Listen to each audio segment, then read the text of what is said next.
Hello and welcome back to another episode of Beyond the To-Do List. I am your host, Eric Fisher. This is the podcast where we talk to the people behind the productivity. This week I get the special bonus of talking to two people, although at first it may not seem like it. I was able to talk with Scott Stratton, Unmarketing, as well as Alison Kramer, who comes in a little bit later into the interview. She wasn't feeling well, and then surprise was able to join, so that was super awesome. If you know me, then you know that aside from productivity, I'm also very much involved with social media and marketing and sales and customer service and technology and all these other things that are kind of all intertwined, and I see productivity as intertwined with them in the sense that the way that we go about productivity and doing the right things is very much strategy and priorities and changing of perspective, again, because it doesn't really matter if you know all the things that could be done or should be done if they're not the right things to do. It's more about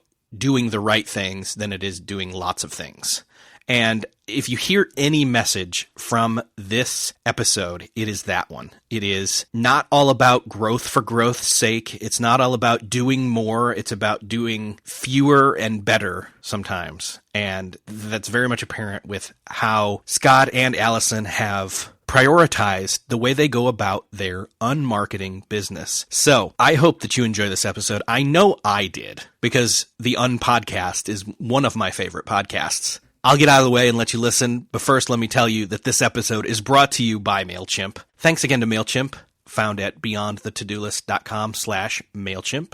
Some people come to learning about productivity because they want to get rid of the monkey on their back, that they're not getting enough done, that they're not doing things the right way, that they're not doing things as good as they could be when they come to do their work. Well, when it comes to email, one of the best ways to get that monkey off your back is to replace it with a chimp. MailChimp is one of the easiest ways and best ways figuring out your email list, collecting names, creating mobile-friendly, really great designed emails to your subscriber list. Listeners of the Beyond the To-Do List podcast can hop on over there and check them out by going to beyondthetodolist.com/MailChimp. They've got video tutorials. They've got a bunch of new features that if I listed them all off, you would turn the podcast off. Again, if you've gotten an email from me from the show, it's from MailChimp. You can go down, look in the bottom. It says powered by MailChimp. So there you go. Anyway, go check out MailChimp, beyondthetodolist.com/MailChimp. Let's get to the rest of the show. This week, I get to welcome Scott Stratton, Unmarketing, to the podcast. Welcome, Scott. Thank you for having me, Eric. It's always a pleasure. Okay, so unfortunately, Alison couldn't be here, but, as you said, the better half, prettier half, although your beard is pretty kicking. So, well, it's like we always talk to Alison about we have a joint bio. Like together, we are gorgeous and intelligent. We have 2 degrees. She has both of them. And we have a epic beard. So, it's a combo. It's a group thing together. I have to say, I just had a mental picture of her with a beard, and that's not good. I'm sorry, Alison. If you ever hear this, that's just wrong.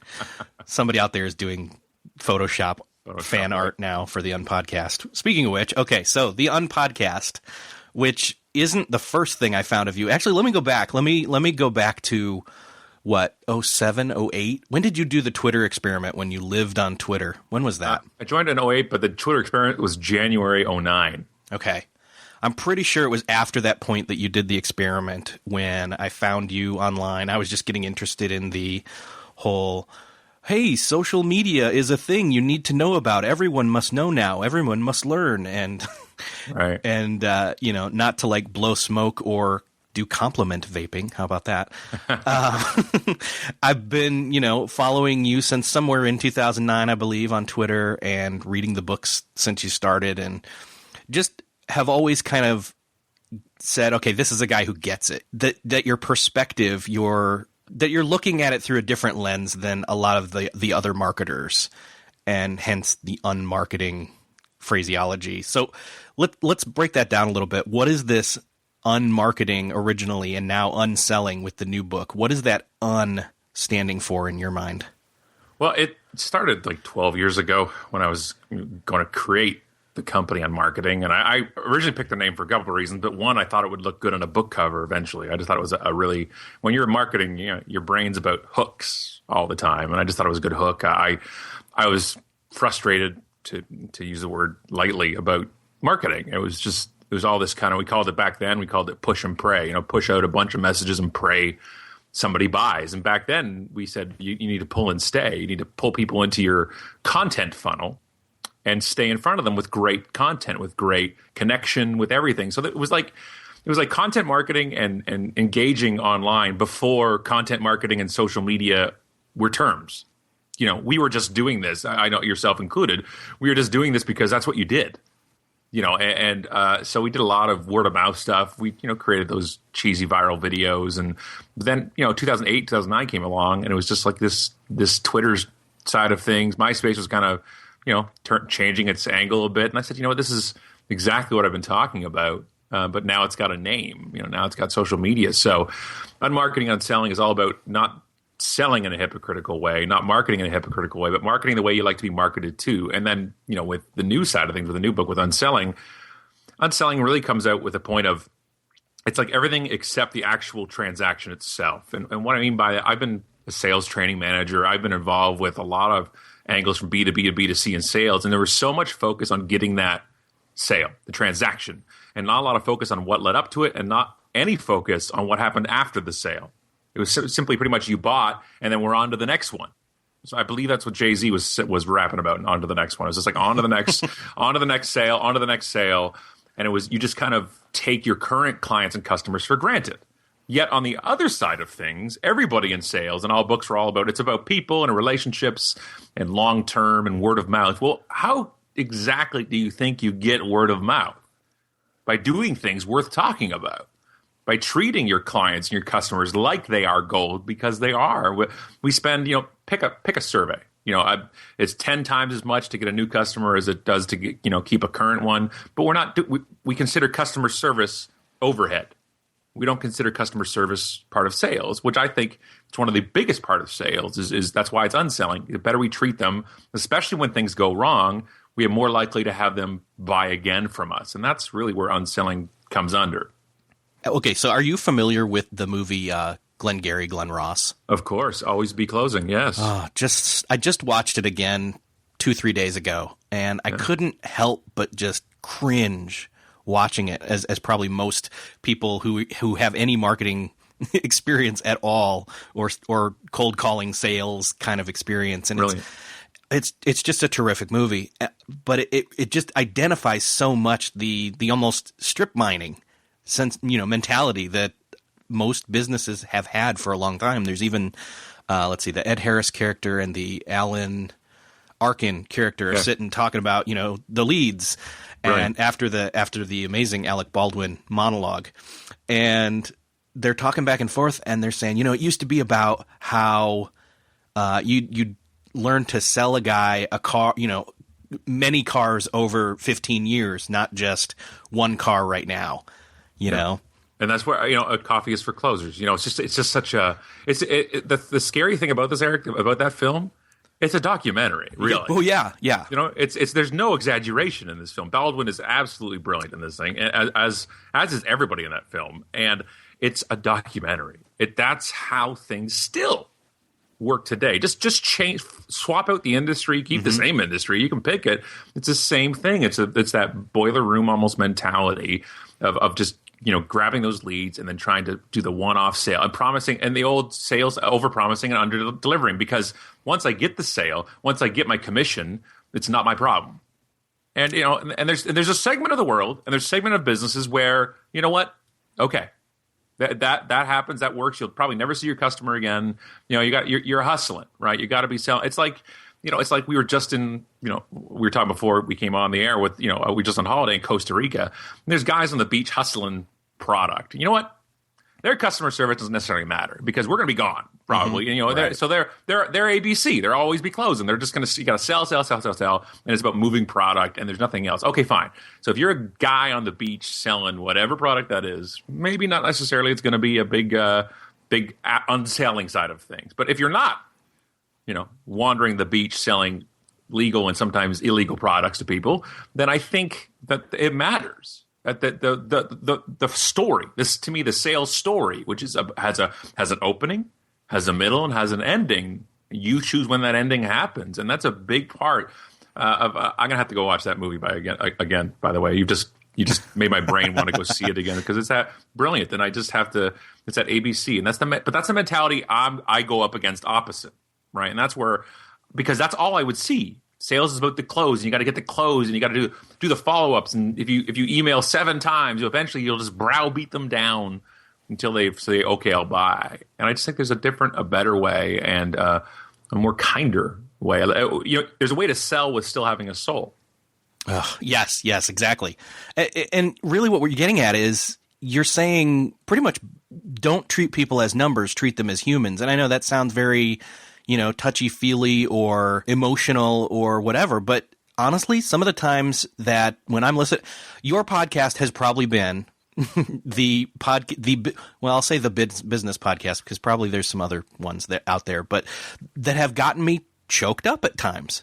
And actually, I don't feel bad saying that or confessing that in front of an audience that can't interact right now while we're recording this, but because I know you've done the same thing where you've kind of gotten choked up because you've seen these wonderful examples of quote unquote brands or businesses, which really in the end are a group of people banded together for the same objective. And they're not treating people like numbers. They're treating people like people.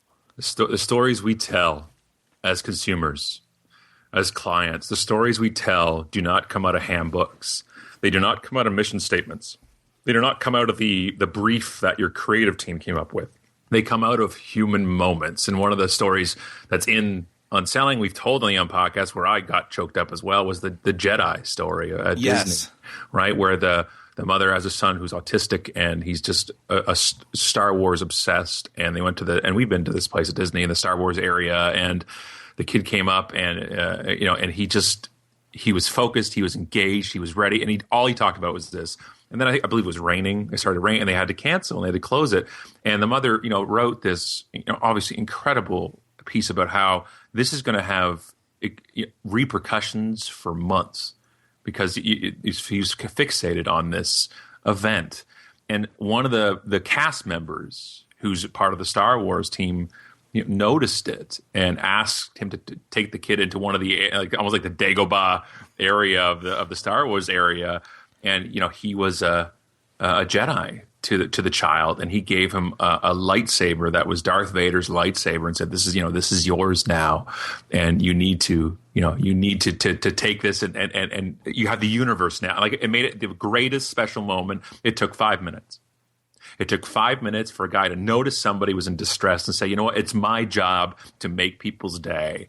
He didn't do it because it was in a handbook. And of course, you literally, with no exaggeration, with no kind of hubris here, you change the child's life, and it changes obviously then the mother's life, but then also just on the side of business, it changes the brand in so many people's eyes. We remember two things about brands always. We remember the most recent interaction we've had with them and the most extreme one we've had or we've heard. And so for me with Disney, it's always this Jedi story that I read, and also the most recent. So the thing is, unselling and creating stories is very individual based. Companies want to be one brand. We are all this one, but it's every interaction, good or bad, by the way, we relate back to an individual in that company, which is why individuals need to know, and Disney does a great job of this. They need those staff members, those cast members, those frontline people to know that they are the brand. That the word Disney changed it. And Alison put out a few months ago, when I say Disney, what do you think? And people had a million different things, from terrible to amazing. But that's the point. We all look at brands differently, and I'll never forget that Disney story. And that's only one of hundreds, if not thousands, of life moments that regular people have made for others because they thought, you know what? That's my job to do that. We talked about Glengarry Glen Ross, that movie. I want to contrast it. It almost sounds like you very much say, hey, don't do that, but hey, maybe do this. Are you familiar with Miracle on 34th Street? Of course. And whichever version, the old version or the more recent version, which is still very old now at this point. Jeez. It is. We're getting old. Yes.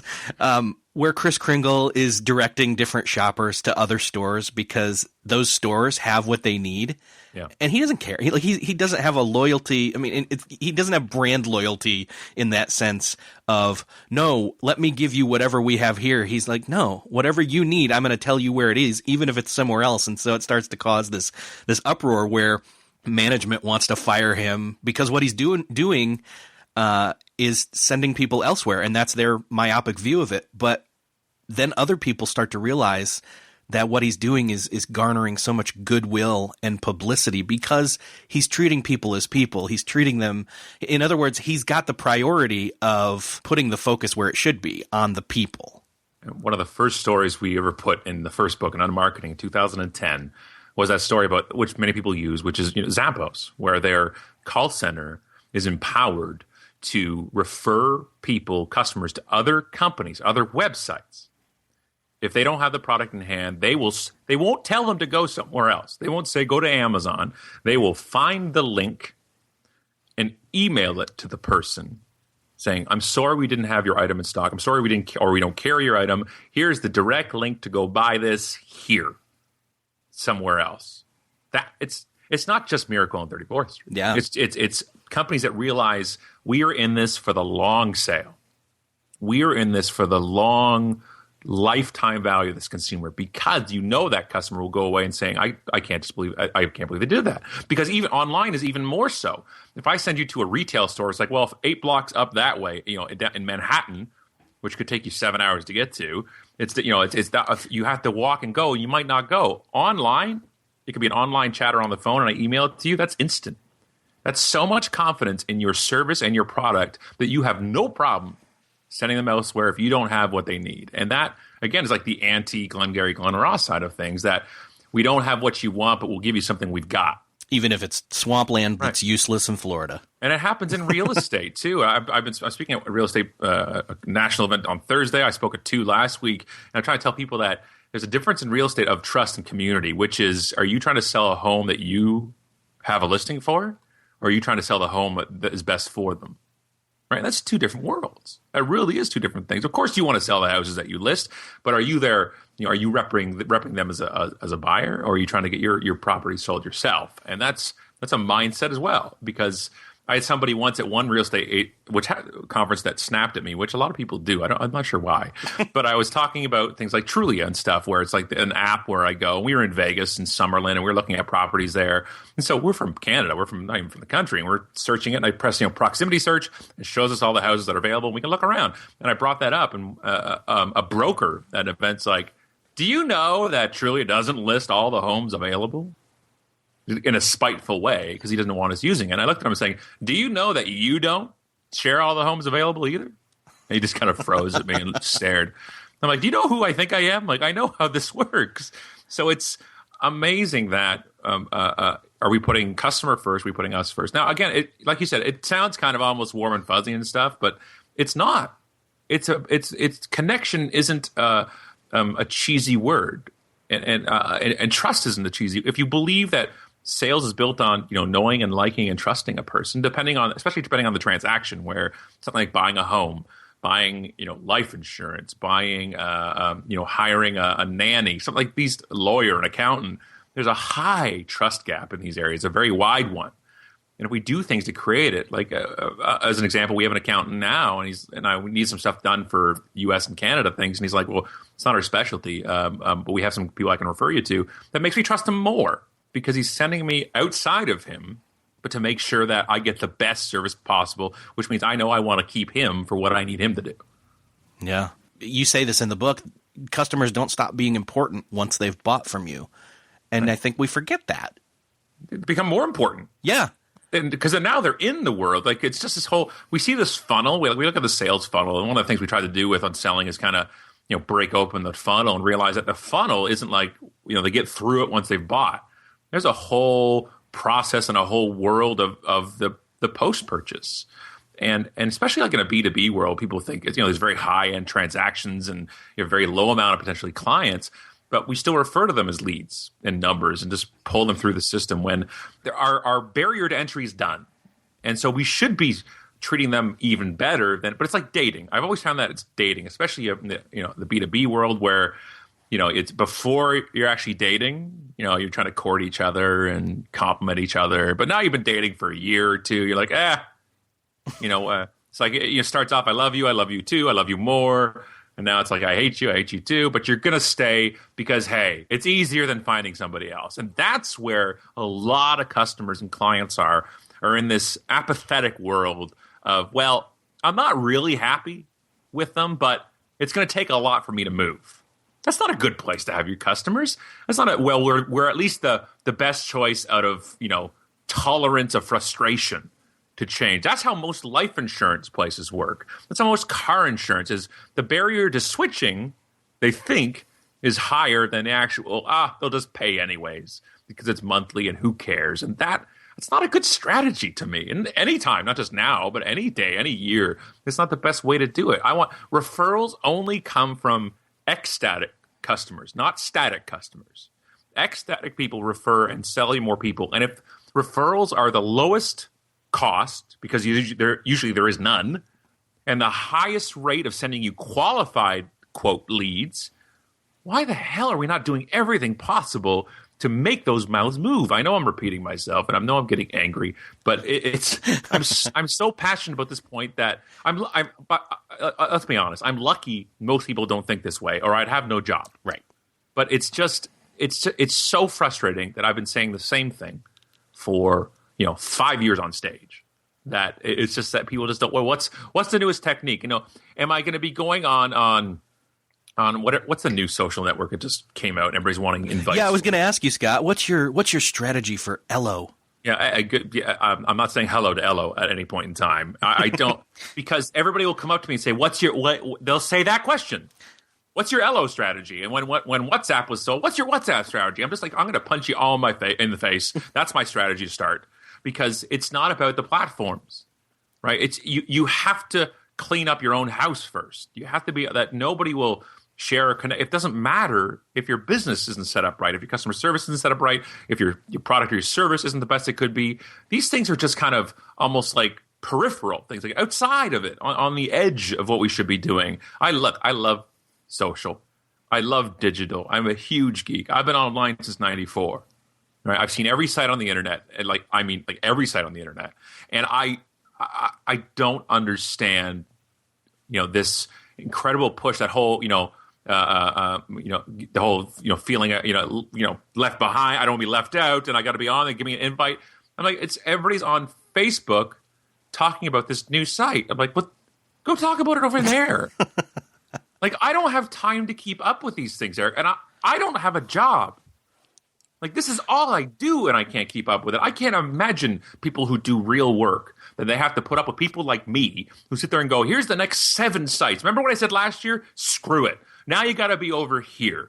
Like, you know what? Maybe I was wrong on that Google Wave thing. Okay, well, let's get off that now. And maybe this one didn't work so well. Well, I told you last year Google Plus was the new thing, but now you got to be here. We just stop.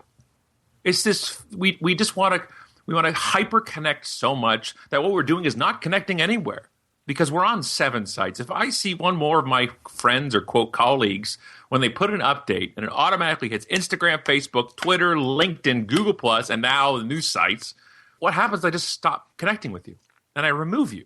And that's not the point. It's like the age-old networking side of things. You're not supposed to go to 25 networking events and hand out 100 cards at each. Go to one and hand out 5. Make the connection with these people. We run ourselves ragged digitally, that we can't. We're so busy trying to connect with everybody, we connect with nobody. Ugh. You know my touch points. I do. I do. In fact, I'm going to go to one right now that you've just taken us to, which is, and you and I have actually talked about this a little bit once before with Cliff Ravenscraft on his podcast Answer Man show, about muting our noise. That, I mean, Cliff and I were both sitting in your keynote at NMX earlier this year in January, and we're tweeting back and forth while we're listening to you, like, oh my gosh, he's saying the stuff that we've been saying. This is so awesome. It's validated by an expert. Blah blah blah. And So you came on and we talked about this, and let's talk about this a little bit, because I think this is one of the, obviously, since this is quote unquote a productivity show, right. You don't have a job, but your time is precious. Correct. And even more so because you're your boss, or Allison's your boss, or however you want to put it. That's the second one. Yes.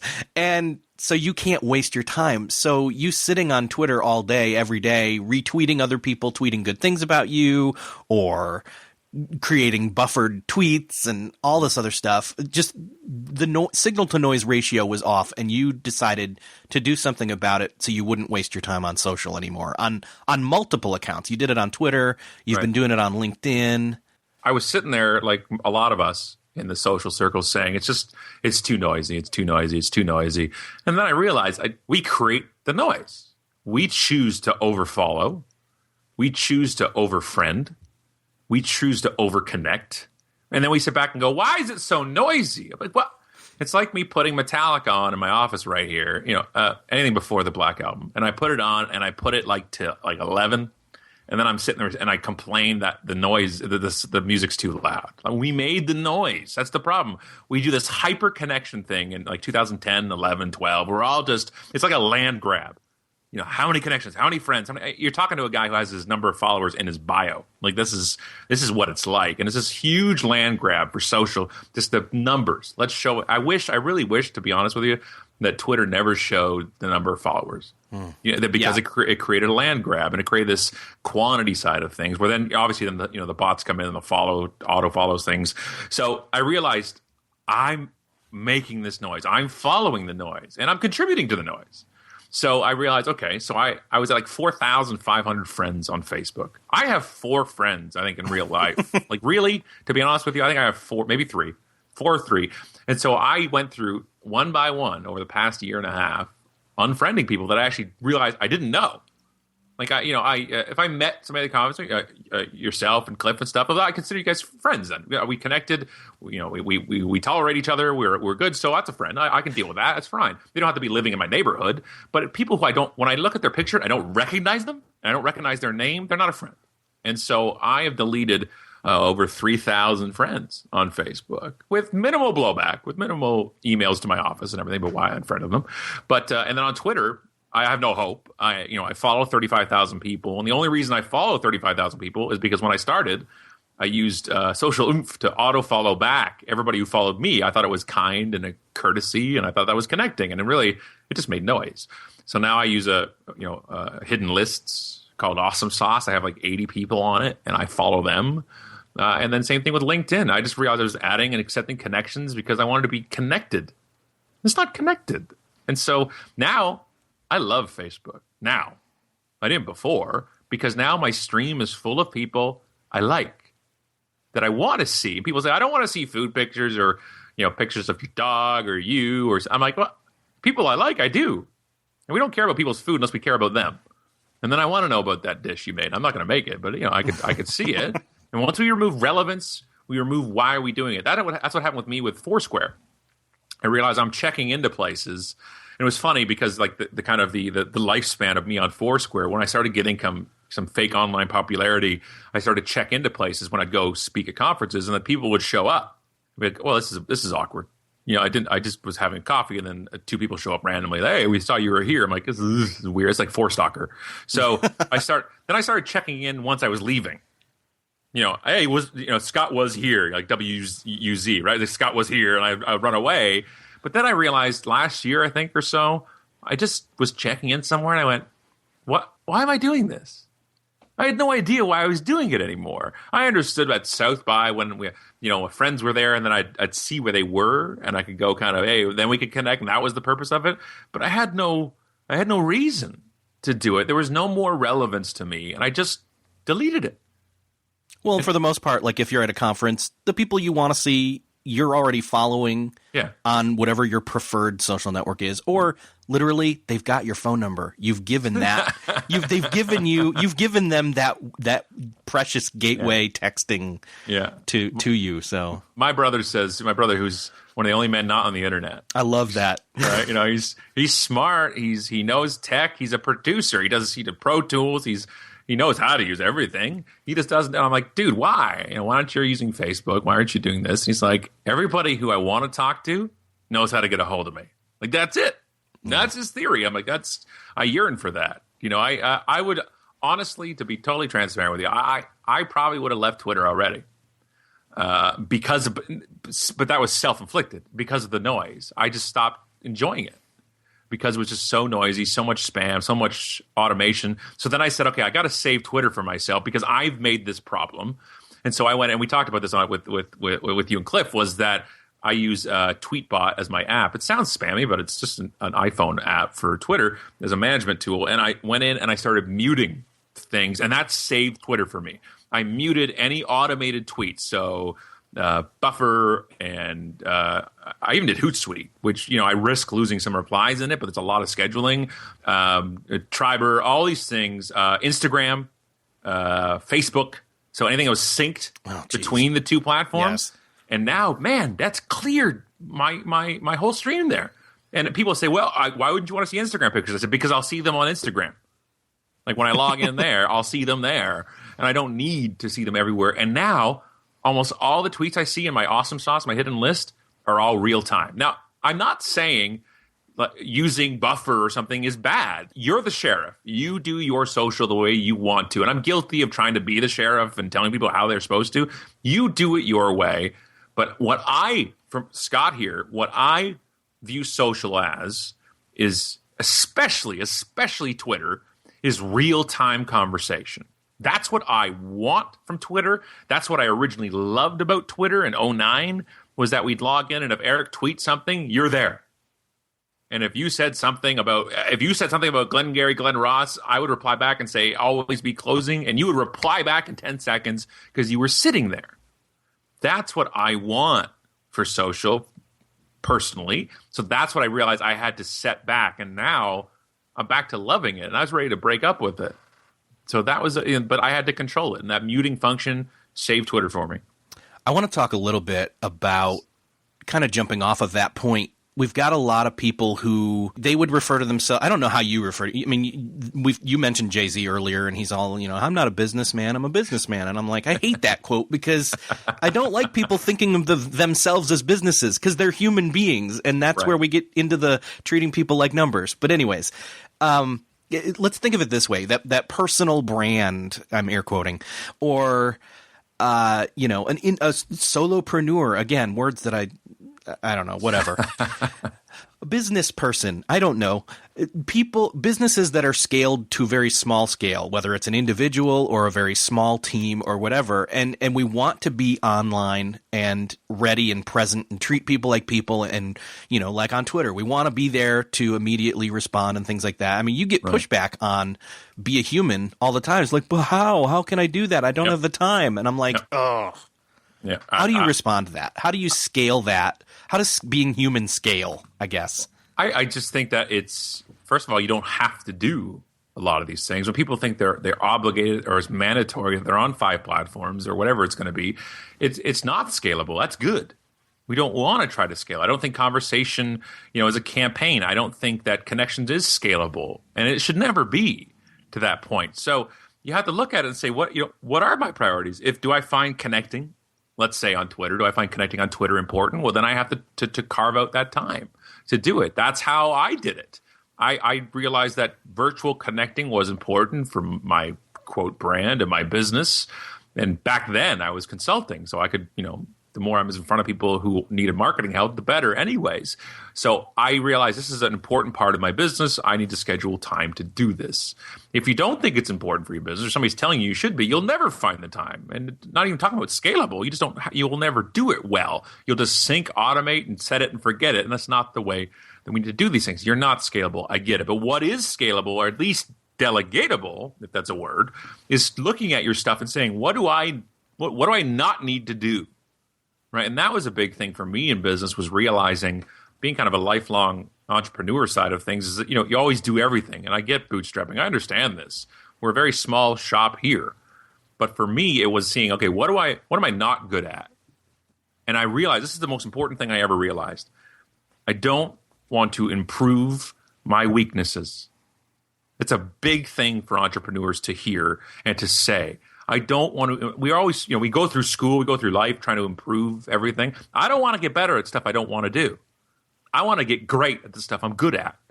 So then I'd have to find people that were good or great at the stuff I didn't do. So I've had Karen, I've had my coordinator of Awesome for coming up 10 years next month. She's been with me, and she does all the stuff on that side, on the admin side of things, and the emails and the phone calls. That was really dragging my time down. She does that. Alison does. She's my not only co-host in life and on the podcast and everything. She's a brilliant writer. I don't like writing. I think I'm okay at it, but she's brilliant. And so from book one, she was the one who started writing and typing, and I would say things, and she would take 10 of my words and make it into a 1,000 brilliant ones. And we realized we're a great team. And that's where you get to the point where we're always so much about we got to do it ourselves. Bootstrapping does not mean taking on everything. It means doing it smart, doing it, frugally, but it doesn't mean necessarily saying, well, I've got to do everything, because it just bogs down. Here's my confession of the sixth confession I've made on this show, is that I am the biggest bottleneck to productivity for unmarketing. Me. Because I don't like work, like doing stuff. I like the tasks. So I had to get out of that thing to remove the bottleneck. I was the jam inside of it. I was just jammed in there, and to take Scott out, it flows. Like for the Unpodcast. So we took Cliff's course, we loved it, and I learned how to do everything, and realized I'm not going to do these things because I'm going to be the bottleneck. So this is why, if you go watch or listen to the Unpodcast, we go to a studio, we have a producer, we have a video team, and we have somebody who does the post write-up of the show and uploads it and syncs it. The only thing Alison and I do for the Unpodcast is we go to the studio, we talk, and we leave. That's it. And we've done 40, 44 episodes. And if you could ask anybody a year ago, could Scott be involved in something that would have to go out every week for a year? It'd be no chance. But I removed myself from the bottleneck. Yeah, sure, there's a cost, but I also see the benefit from it and the gain from it. And that's why the podcast is produced so well. My hair isn't usually produced very well, but Alison looks great. And we create, to me, awesome content. But not only that, here's the most important part of that whole rambling run-on thing I've been saying. We love doing it. And that's because we love working with each other, but also there's no part that's a grind. There's no, now I got to do the post-production. Now I've got to do the edit. Now I got to listen to it all and do a write-up of it. We love every part that we do because we only do what we love. Oh, love it. You gave me more than I was even looking for with that. That was so awesome. I told you know how to push my buttons. Well, let me ask you this. You guys took Cliff's course. I know, because I've taken it myself, that there's a lot of technical stuff in there. So you learning all that, though, would be you improving your weaknesses, so to speak, like you say you don't want to do. How did you transition over to say, hey, we got to get a team? Now that I know all that's involved, you get the team to do it? It was the point where I looked at it and said, this is so much to know. And I need somebody who's specialized in this stuff. I looked at the audio stuff and went, we found our audio producer that produced the audio books for the first two books, and Wayne Cochran is great, and said, you need to come help us and do and here's all the information that Cliff says you need to do. Take that and go. Because I needed the best practices for it. That's why I was willing to do the course and not use the information myself. I could use that within the team of it. And that was the point. I could see the knowledge. I knew it. Mm-hmm. I didn't want to go in and do it because I knew it was a lot. But also we could do the podcast here. Like I'm talking to you right now from our home office, which is also known as our bedroom, and we could record it right here. Just plug a microphone and boop, off we go. Well, you sound great.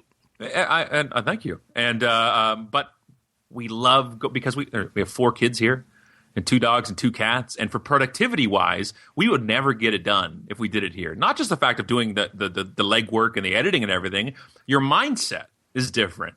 When we have podcast studio day and we record 3 or 4 at one go, when we rent a studio and it's ours for the day and we drive there, when we get in there, our only job is to create great show content. If we did it at home, and it was Alison and I, and we could, and here's the difference, we could. I've been doing video and audio stuff since high school. I know how to do a lot of this stuff, but our only job is to be productive in the things that we're talented to do. And that, Alison and I were talking about it last week, it's like it's just different. Your head gets different, your mind gets different, and there's no stresses of anything else. There's no courier at the door dropping something off. The dogs aren't barking at something.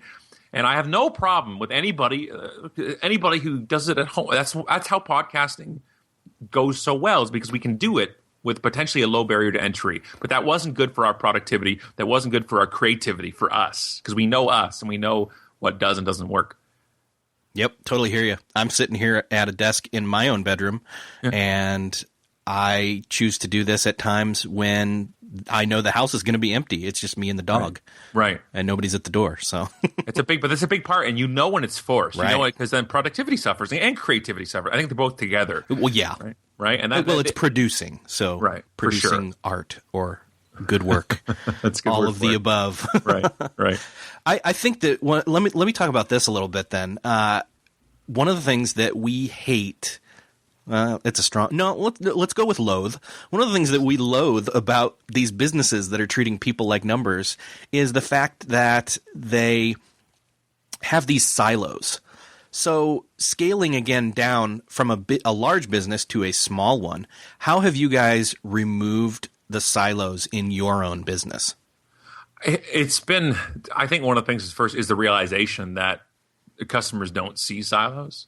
There's no department to a customer. It's simply you and the brand. And for us, it was making sure that whoever was the point of contact had access to the information that's needed. One of the biggest faults I found people going on Twitter, I know I'm off to the side of what your question is, but I think it's an important point. I see where you're going, though. Right. Is that, hey, we're going to have somebody else use Twitter. It'll be a PR person or another person. And all their tweets are about saying, we're not sure. Go to the website or call this number or call the store. And they have no ability to access to information. So although we're scaled really small, it's really just the three of us, Alison and I and Karen done the coordinating. But Karen can get access to either she knows all the information that needs to be, gotten to, or she has a direct line on the bat phone to me to get it done. The last thing you want to do is tell customers they're standing in the wrong line. Thanks for tweeting, but unfortunately, we actually don't do anything here. You have to go over to the channel that we prefer. And I found with scaling up or down, you got to make sure that there is no transition between departments and no transitions for the brand, because again, those customers don't ever see it. So I'm trying to think, because I know the story about Beats.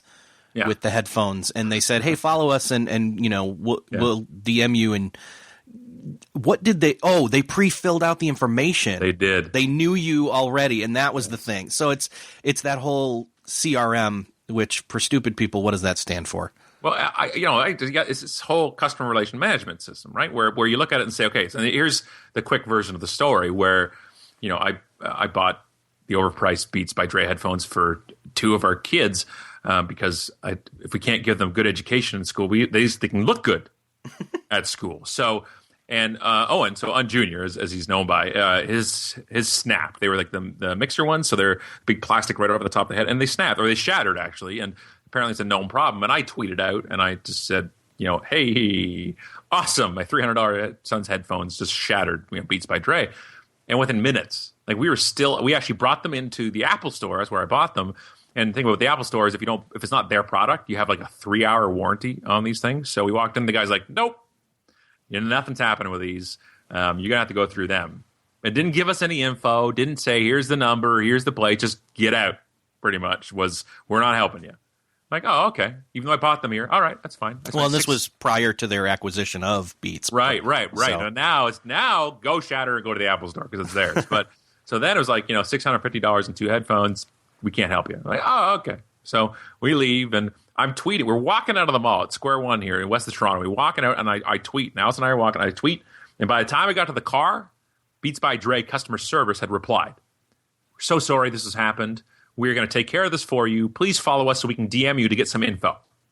Now that's how you handle a tweet, right? We talk about authenticity and transparency, but immediacy is also huge. Mm-hmm. How quickly we reply to things will dictate reception of response from the consumer. So we get to the car, and I'm like, you know what they're going to do? I look over to Alison in my snarky way. I'm like, they're just going to send me go here. Go fill it out, go to this place or mail it, but we're not going to really help you actually. And I get a DM, and they said, hey, Scott, again, this is Jeff at Beats by Dre. We're sorry about this issue. We will take care of you. We just have to we have to get some info from you. Here's a link to our web form. And I'm like, oh, here it is. They're just shifting me away. And they're like, for the warranty, and we've pre-filled it out for you with what we can. So it's actually your specific form. There's only a couple of things we need from you. And I'm like, oh, they already did it for me. Okay. And I'm on the phone, and I have the receipt because I got an Apple. I have the email receipt. I forward it to them right there on my phone. I'm getting in the car now. And by the time we get home, which isn't a long drive, they're like, hey, all right, we got your receipt. You're good to go. Here's the address. Ship it here. And I got home, I shipped it, and I swear to you, the next week we had a new pair. Man. And saying, sorry about that. And we had email all along the way keeping us abreast of what was going on. So now I'm the last guy who's ever going to, be supportive of necessarily Beats by Dre headphones. I wear Bose ones, and I travel all the time, and I got my fancy, I'm in business class headphones. But now I like them even more. I realize they're standing behind their product. So their product has become a lot better to me and more confident in that brand. And that was simply the whole not lining up in the wrong line side of things. Yep. And they've created the priority of that immediacy, that human touch, that follow through. And so then they're able to actually deliver on it. And that's the big difference. That's where we realize that it's a whole a different world. Speaking of Beats by Dre, by the way, I've just had Alison come sit down. So she's here now too. So surprise. Say hi, Alison. Hi. Hi, Alison. How are you doing? I'm good. Are you feeling better? Yeah, well, I am. I'm feeling well enough to sit with headphones on. Let's start with that. All right. Yeah, it's something Costa Rica. Yeah. It was wonderful, but you drank the water, didn't you? Well, I drank some sangrias, which in looking back at it may have had some water in them. So yeah, but I'm here, so we don't need to talk about it too much longer. That's probably enough. Nice. Do you want me to ask you any questions, or? Sure. I've been listening. Oh, okay. So you've been here, and I'm wearing Beats by Dre headphones. So he is actually wearing Beats by Dre headphones. Okay. So you know. Which, by the way, Scott won't buy from me because he says I'm too old for Beats by Dre headphones. You just need to call them Apple headphones now, and oh, there we go. See, rebrand Eric, them. You're not helping. Sorry, you're not helping. I like this, Eric. So you've been here the whole time? Not the whole time. Just now. She's been hearing. She can hear me. I've been talking with the headphones on. So now you're in. Okay, cool. Well, okay. So, Alison, let's see here. I've been talking to. Let's see. In the simplest way I can put it, we've been talking about why we dislike businesses, and most of the time it either comes from having silos or treating people like numbers. And so then we were trying to scale that down to individuals. And since you guys are the I don't know, what's your, hey, let me ask you that. What is your official business name? Is it Unmarketing? Unmarketing Inc. Okay. So at Unmarketing Inc., it's a very small team. How do you guys make sure you're practicing what you're preaching? Well, I think a lot of that is what Scott was talking about. Like, it's easier, I think, sometimes to practice what you preach when you are a small team. Because, if we don't know what's going on, then no one does. So it isn't like we can make someone feel passed around. Like, it's almost impossible. And we talk to each other all the time. So it would be really hard for me not to know the answer, not be able to find out the answer, and not be able to do something about any kind of issue that came to us. I think one of the things is with bigger companies is they're just not honest about it. Like, there's almost like this, I need to pretend like I know everything and I can do everything. And then it shows because they can't answer the questions and they can't fix the problems. So I think the first step is admitting that whatever issue comes to the company is your responsibility. Like, it is your problem to fix the concern that's coming to you. And then to be honest and do what you can to fix it and be honest with the customer if you don't know the answer right away. We're all very forgiving of companies that tell the truth and try to make things better, I think. I think also one of the easiest things for us is Unmarketing Inc. is us. There is no brand voice, meaning we haven't sat down and said, what do we want our voice to be? And I know companies have done this because I used to run these exercises for people.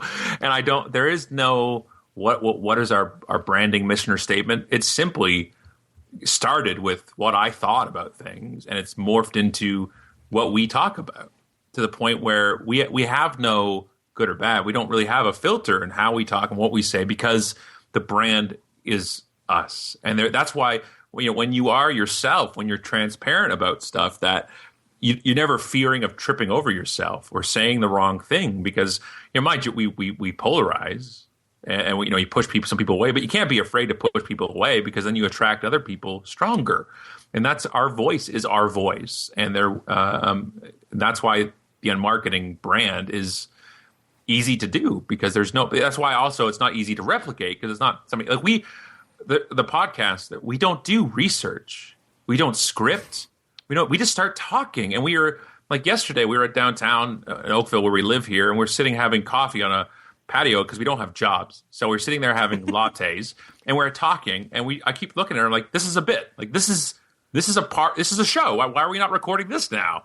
Like that, our conversations are almost identical on the podcast that they are in real life. And I think that's wonderful. But you also have to have that, when you're working with a quote partner in something, you got to be, having this connection with us is obviously, it's trumps everything. It's so easy to do work, and I use the term loosely, that we don't have to try.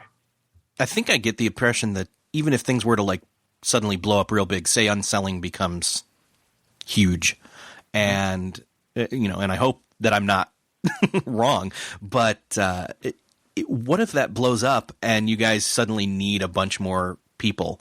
How do you kind of infuse these extra people that you're delegating stuff to, so that you can keep doing what you want to do with your quote unquote, brand personality? I'm going to just say it. I think that a lot of the times when we talk to people who've done hiring and it hasn't necessarily worked out the way that they were hoping, a lot of that has to do with not knowing exactly what they wanted, not spending the time to really think about who they wanted to be working with every day. And also that then they didn't spend enough time. They just kind of filled the seats. They just, every person that we work with at the podcast, and people who work, like Rebecca, who works these are all people that we talked to first. We knew what we were looking for. We spent time getting to know them. And then if something comes up, if an issue comes up with someone who we work with on the podcast, we feel comfortable enough to say hey, this isn't going the way that we wanted. And you can't be afraid. Sometimes people are so afraid to say what they don't like that they'd rather walk away from the work relationship or see things go badly than be hey, this wasn't working for me. And we're not afraid to say that to people that we work with, because we've already we work on establishing that relationship of trust first when you're hiring. And people just hire too quickly. And I think that shows in the relationship later. And that's where we get, we say we're, there's a team of 3, at the company, but it's more like 9 when we look at our contractors and stuff. For the podcast, that crew is actually 5 people when you put it down to it. And here's the amazing thing about it. How do we add people? Because they're a reflection of the brand almost as much as we are. But here's how it worked. Adam, who runs Atomic Spark, who does the video for it, we got to know him over a couple years because he did videos at conferences I spoke at. We did some kind of fun videos for it. So I got to know him that he was a really good guy. And Wayne, like I said, Wayne Cochran, who does the sound for us and does the producing, got to know him because he did the audiobooks for Wiley for us. So we actually kind of it's like a pre-trial with everybody to try them out, because we only wanted good people. Because when we have fun at the show, Adam and Wayne are also fun. They work well with our personalities, so it works really well for us. Same thing with Kitestring. Chris Farias at Kitestring Communication and Branding Studio in Hamilton. He does a website. They designed the book cover for Unselling, which is the greatest cover in history. Just a giant white space. It's the white album. The white it is our white album. And but he's awesome.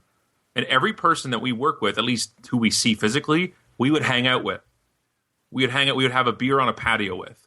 That's what you realize is these people that you bring into your thing, they literally, you have to be able to send them out into public with your golf shirt with Unmarketing Inc. on it and be a good representation of the company. Even if they're contractors, even if they're subcontractors, whatever it's going to be, they still have to have that match. And I would say we have the luxury of it. We actually did it on purpose. that we only bring people into our circle that either we know, like, and trust, or somebody gives us a kind of a high level of referral versus going out kind of blindly. Yeah, I don't think it's a lecture at all. I think it's something that you need to take the time to think about. Like when you one of the great things about starting out small and starting out in charge of things is that you get to pick the people you surround yourself with. And I think we're too quick to just kind of think about money first instead of thinking about that these people are going to be a representation of your work, and you're going to need to be able to go to them and trust them with concerns that you have and what you want and vision. And if you look at the creative stuff that Kitestring does, of course, they're brilliant designers. That is obvious. But what's underneath it is that we've also taken time to get to know each other. We've taken time to work on projects together where it's not like we go in and it just happens. There's work that happens there on both sides. And I think that that's really important. And people want to skip past that because something's less expensive. So that kind of speaks to it there. Is their trust in you almost reciprocal for the fact that they knew doing the white cover was going to work? Right. And yeah, they've worked with you. And we fought for that, to make that cover happen. And even, but we also will, like with the podcast event, we don't ask for the stuff for free. When we pay for services, we also expect to get what we pay for. So we have no problem bringing something up if we don't like it. And we can't be necessarily like, if we're fun and we're kind, doesn't mean you don't get what you need. You got to be able to speak up. And the problem is a lot of times, especially when you're small and trying to grow a bit and you start doing things for favors back and forth, you do barter and stuff, you don't want to bring up what you don't like. And that's a big thing that it actually hurts things, that you got to be able to say, this is what I want, this is my expectations. And then if they're not met, you bring that up. That's an important part, I think, for anybody who's especially expanding. We're not going to get to a point where we want Unmarketing Inc. to have 100 people. And I'm not going to, have 25 doppelgangers doing bearded keynotes anytime. Well, if you ever needed somebody to fill in. But that's I think that's an important thing though, because when you think about it, what Scott does isn't scalable at all. It isn't scalable, and he, there's a lot of travel involved, there's a lot of energy involved, and it's him. And so the most important thing you can do is think about all the other things that, he can do. Lots of things, but that doesn't necessarily mean that that's the best way for him to spend his time. And I think I did hear the part of the conversation that was talking about taking Cliff's course and learning all of those technical things. I think one of the best things I ever did when I started my business was learning everything, learn about everything, learn how they pack boxes, learn how you do accounting, learn how these things can happen, and then figure out what you want to spend your energy on and what people can do better than you. Just because I know how to balance my books doesn't mean I do it better than an accountant and a bookkeeper. So you need to know what needs to be you, and it needs to be Scott on stage. And so we do whatever we can to make sure he has the energy to do that. And I don't want to endlessly scale. I don't want to build an infinite company. It's just this whole world, and it's been like this since day one for me, back when I wanted to run my own comic book store when I was 13 years old. We could still do that. We could still do that. Yeah. I had one customer as my neighbor, and he still owes me for the comic book. So the issue is this endless drive for more money, more sales. And last year's sales goal or sales, you hit $1 million last year. You get a trip to Jamaica with the sales team, and now next year, that's your floor. Now you got to go higher and go higher. Success for us isn't that. I don't want to scale out and try to make $10 million in revenue, where I'm happy with doing the number of keynotes that I do. We want books, we want to get it out there, but at the end of the day, success for us, and you have to define that, by the way. Success for us isn't building a company where in 20 years from now we're going to sell it for a lot of money and enjoy life. What we do right now is want to enjoy life now. And so we do the level we want to do and can do. I don't want to be on the road 300 days a year and do 200 keynotes. I certainly could. I do 40 a year. That's how we make money. I do keynotes, but I come home, and then I'm home. That's why we stopped doing consulting, because that was taking up the time at home. So now I have the life that I want. We have the life that we want, because we realize it's not about the endless drive for infinite sales. It's what you want to do to get to the point where you want to be, but realize where you want to be sometimes is where you can already be right now. Man, that's awesome. Yeah, he's pretty deep, eh? I know, right? Yeah, I thought you were the deep one. No. Everyone has all of our roles backwards anyway, but He says stuff like that, like just like he'll yell it from downstairs. Amazing. Here you just got an inside look at how we with the royal we write a book. I'll say one line like that, and I'll be like, "There you go," and I'll just run back upstairs, and then she'll have to make a chapter out of the whole thing. But that's how it works. But here's the same thing though with strengths, that I come up with these kind of swooping ideas and hook lines and thoughts, and then and Alison's got a way to make that sound better and with content and more stuff, and it works really well. But again, that's my strength. I believe in the things I say and the ideas that I have, and like what I just said. But it hurts my soul to see, and I have friends of mine that will just build and build and build and build and build, and then when they're done, they'll be having a hip replaced, and that's when they'll start enjoying life. And I don't think that's what it's all about.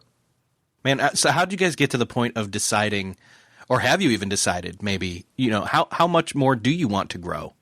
Well, I think kind of a major milestone for us was Scott being able to not do any consulting and that have speaking be the main revenue source. So that was a big goal for ours over the last couple of years since we started working together. So we've actually kind of like just achieved like a really huge thing, I think, in the last couple of years, and that now everything is about, all the work we do is about, really enjoying and researching and living in the content that we talk about and that Scott talks about, so that, he can go up on stage. And that's the only way we're making money. And I think that was a really big goal. And so we just achieved something pretty huge.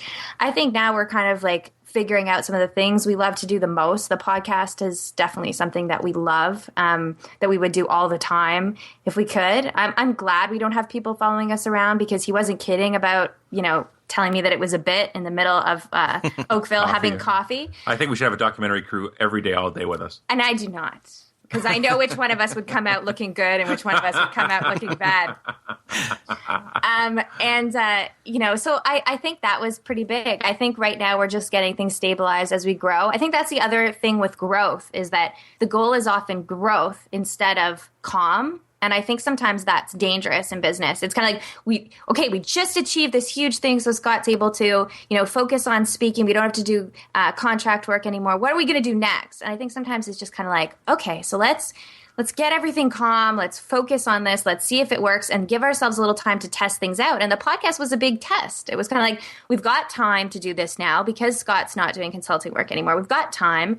Let's try this. And not try it for, 2 weeks. Let's try it for a year. Let's see if we really like doing it. Let's do it completely with ourselves being in charge, so we can do it whenever we want to and the way we want to. And so I think that has been a huge goal, just to sit back and enjoy and test out the waters in some different things. So that's what I kind of see as our next thing, was just seeing how far the podcast is going to take us. Yeah, we're in talks right now with a network we won't name, one of the major TV networks, to pick up the show. So yeah, I heard that when I was listening to your talk with Jay. Yeah, so hey, we'll keep you posted on that. I know, that's awesome. But that that kind of happens out of the fact that we're not looking for it. That we weren't necessarily. I got the original book deal. I wasn't looking for it. It was just enjoy building your platform and using it the best way. And I think people can really tell, and they can resonate with that. And people always want to know what's next, right? Like you get married, people want to know when you're having kids.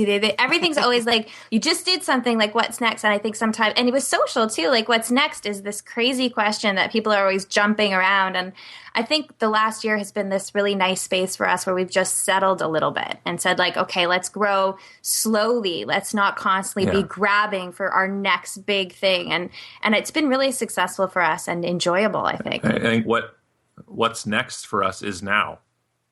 You're so deep. Thank you.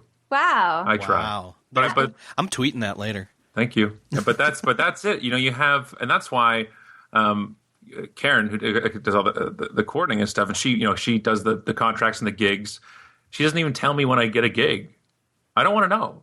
I don't want to know what we're going to do in the next year, the number of gigs or anything else, because I can't control that.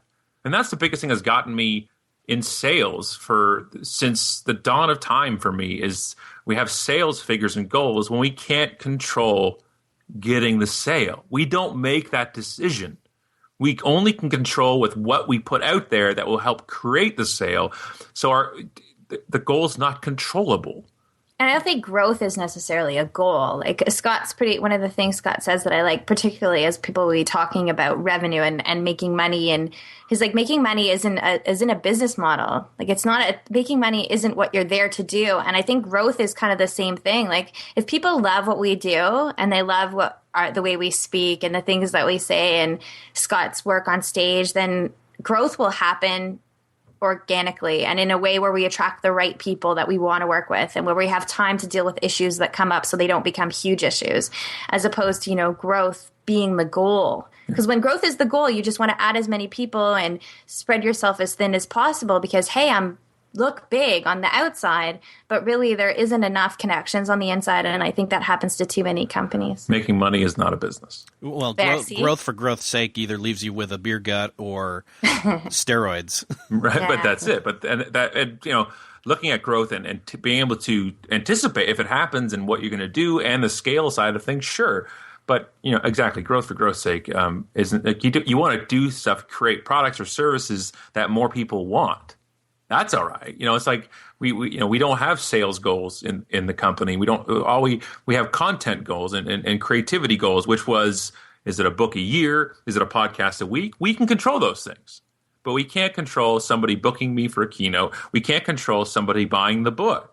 It's not a good way to measure success, I think, especially for creative people, because, your heart and your work goes into the content. And then if we based our success on how many people, although I think the book is wonderful, obviously, it's the best book that we've ever written, I think that if I base the success on the book on what happens in the next month or year with the book, that is a very dangerous place to put your success. I think we've already succeeded because we created a book that we're proud of and that fits with the brand that, we've worked hard to create and that goes along with the other books. And that was always what was important to us. And so that's where the success is. And I think that otherwise you just drown. Like, I don't know how people keep up with it. And I think that's sometimes why you see, a book comes out and you never hear from them again. Because I think the success should be in that creation. Like if you should put something out that you're proud of, that even if other people, and that's one of the things Scott does really well is like what I think is, he's so quick in dealing with comments about things and he is very polarizing and he's great with that.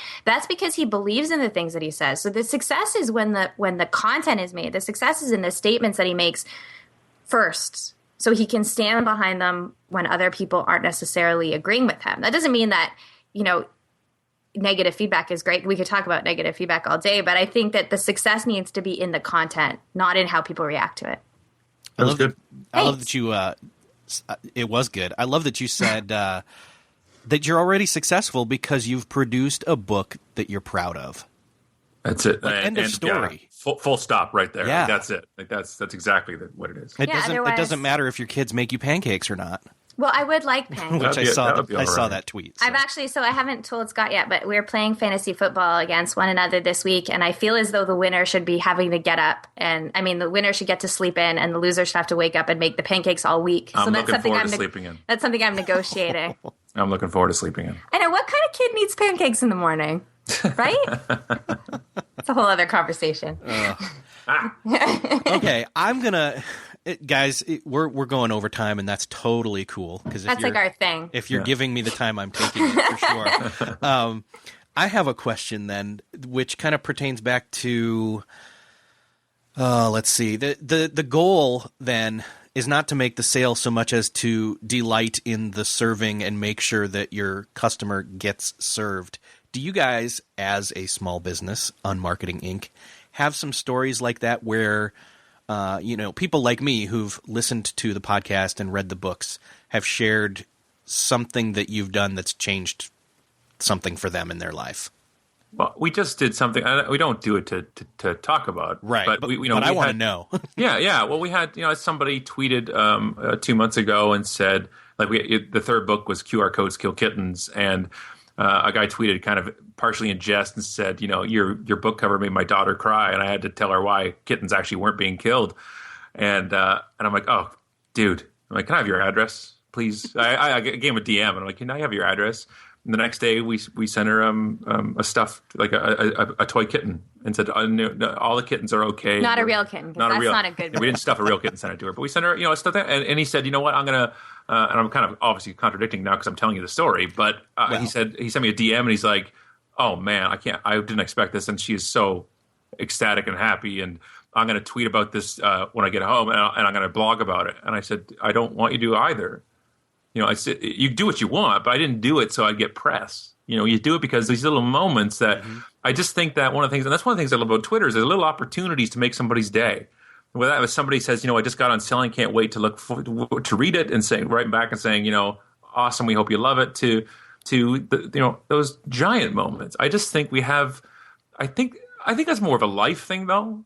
I think that I get pure joy out of trying to give people joy and making their day. We try to do every year with the On Marketing Facebook page, where we just started a couple years ago randomly, and we had some money in the Amazon affiliate account, and said, put up your Amazon wish list on the On Marketing page and for Christmas, and let's see if we can get you some stuff. And I got somebody a DVD of The Crow. And then people started getting on there saying, we actually don't have a lot of money for Christmas. And it went from spending the $200 in the Amazon, account that I've got to, $3,000-$4,000 for making people's Christmases all over North America, if not the world. And it was amazing. But last year we did the same thing again, but we had all the kids sitting around and they helped. And we picked people. But the even greater part of that whole thing was that when people were all posting their wish lists in there, people started jumping in, buying for other people. See that? Make it. Dang it! Getting a little choked up. So somebody would say, you know what? And it was, but we didn't say only if you need it. We're like, let's have some fun. If you wanted a book or an action figure or something you always wanted, but it's on you, just throw it up there. And so when we buy a $10 thing for somebody, they go back and say, I can't believe I got a shipment notification. I'm going to get somebody else who wants something. And it just became this giant thing, much bigger than us. And then people started sending photos of when they got the Christmas, or the person got the couch or the baby carrier and the toy. And how do you put a price on that? Yeah, that's awesome. I'm pretty sure that's why Scott works. Because he's honestly, and he's gonna get all funny, but he's the most generous person in the whole world, and anyone who's friends with him knows that. He's very generous, and I'm pretty sure he stands up on stage just so he has enough money to do that. So that's Scott. But yeah, we don't. Talk about it. See, I can make him not know what to say. That's the other reason he keeps me around. Most people can't do that, but no, it's something that we love doing. I think the reason that Scott's been successful in social is because whether he likes to say he likes people or not, it's not really part of his brand, but he likes people and he likes connecting with people and getting to know people. And I don't like people. I love good people. There's a difference. I hate people and I love good people. Right. And I think that a lot of times good people in this world don't always have good things happen. Yeah. And I think we forget that people see, there's a lot of people will say negative things about Facebook or Instagram or things about presenting great pictures of yourself. How people there's this negative feedback thing about you should present the real you. You shouldn't present yourself on your best day. And that kind of bothers me because I'm we all in life try to present ourselves on our best day. When you go outside, that's just human, right? But you have to remember that other people see that and they see things, and you have to present yourself in kindness and know that that's not necessarily real, that everybody, no matter what they look like and their pictures and stuff, has some kind of struggle, and get to know them and don't just make assumptions. Everybody has a story. From the outside. And Sherry Lynn on Costa Rica, our friends, a photographer, reminded me of that quote, right? Don't compare your demo reel to somebody's highlights. Because all we see is the good, usually, on social. And everybody's got a story. Everybody's going through something. And I think if we can do something every day to make somebody's day, that's just math. It's just science. If we do something to make somebody else's day all the time, I just think the world's we fix the world. And it's like the ALS Ice Bucket Challenge thing, where I was brought on to comment on a bunch of different media things about it, and people started getting sick of it. And I actually originally judged it in a negative way. I thought people were, you either donate $100 or you dump ice on your head and you don't donate. Right. I thought that was wrong, but I realized it was not the case. And then people started saying, well, I'm sick of it. And I'm like, if that really, we're sick of that? We're sick of bringing awareness and money to a actual horrible disease that doesn't get a lot of coverage anyways. Like, that's what we're going to pick is the bad thing today. Like, we're helping people. And hey, so we get some attention because we dump ice on our heads. Who cares? It's a good thing. And I just think and I'm just waiting for the books to come out and what is your ice bucket, how to virally market your business like an ice bucket challenge and all that stuff. And then I'll hate people again. But until that time, I've already seen the posts. Sorry. Yeah, you're right. But I'm just waiting for that book. And they're gonna put it beside Unselling, and then we're gonna have to throw it away. Yeah. Yeah. Well, and that goes back to the whole, somebody's, how many life lessons behind what Robin Williams' death and all the. Oh yeah, it's putting numbers before humans. The top 5 career transition tips that you learned from Robin Williams. That came out the day we lost him. Yeah, that last transition was a killer. Oh, terrible, right? But that's soon. Yeah, exactly. But it's why do people? Every event is not a leverage opportunity. Most events are not leverage opportunities, right? Well, I think we should maybe close on this. You do things for others because it's the right thing to do, not with the expectation of reciprocity. That's it. But that's there it is right there. I think actually the best things we do for other people, we never get to see what the reciprocity would be anyway. You just don't see how you influence people on a day-to-day basis. You don't see that. And sometimes in the most important situations, you don't see it. And you shouldn't need to. And that's morals. What you do when nobody's looking. Yep. You know what I mean? And it's that expectation of it's like the person tweeting that they held the door open for somebody and they didn't get a thank you. Yeah. That's not why you hold it open. No, and that's why the value in it needs to be in you doing what you know is the right thing to do and not in what happens in return. That's the whole danger in focusing on the returns, is that's not the why behind it. Yeah, bingo. It goes beyond the brand. It goes beyond reputation. It's integrity. Yeah. Exactly. That's awesome. And might not like what we have to say, but the integrity is solid, I think. Yeah, totally. Well, Alison, I'm glad you got to join us. This has been even cooler once you jumped in. Not that. Oh, don't tell him that. Yeah, well, I won't be invited on any other podcast. I know where I stand. I knew that. I knew I wanted both of you. I was a little let down, and then my expectation wasn't there, so it was like, oh yay, she's here. Yeah, so I'm also glad to be feeling better. That's awesome. Let's tell people where to go grab the book and the podcast and everything else, because they really need to just do that, I think. I was just going to tell them where to go, but No, tell them where to go, Scott. But on podcast is the show, unmarketing.com is the site, and Unselling is the book, and that is available wherever fine books are sold. Awesome. This has been the Unpodcast pseudo show. Thank you, guys. Thanks, Scott. Thank you, Alison, for being on the show. Thank you. Thanks, Eric. Thanks again for listening to this episode. I hope that you got where I was going with this. The thing is that even if you couldn't see the threads of how Scott and Alison's perspective on growth and doing their work attached to the way they talk about and live and breathe and do quote unquote marketing, which is really just people talking to people and helping people. It's that simple. If you didn't see that, then that's fine. But if you are all about having a paradigm shift, a perspective shift when it comes to how that whole thing can be done, then I highly suggest you check out their podcast, The Unpodcast. Thanks again for listening. This has been one of my favorite episodes. I hope it has been one of yours as well. If you've enjoyed this podcast and want to share it with others, tweet me at ERIK, letter J, FISHER, tweet Scott at unmarketing and Alison at unAlison on Twitter. Let us all know your thoughts on this episode, and thanks again for listening. I'll see you next episode.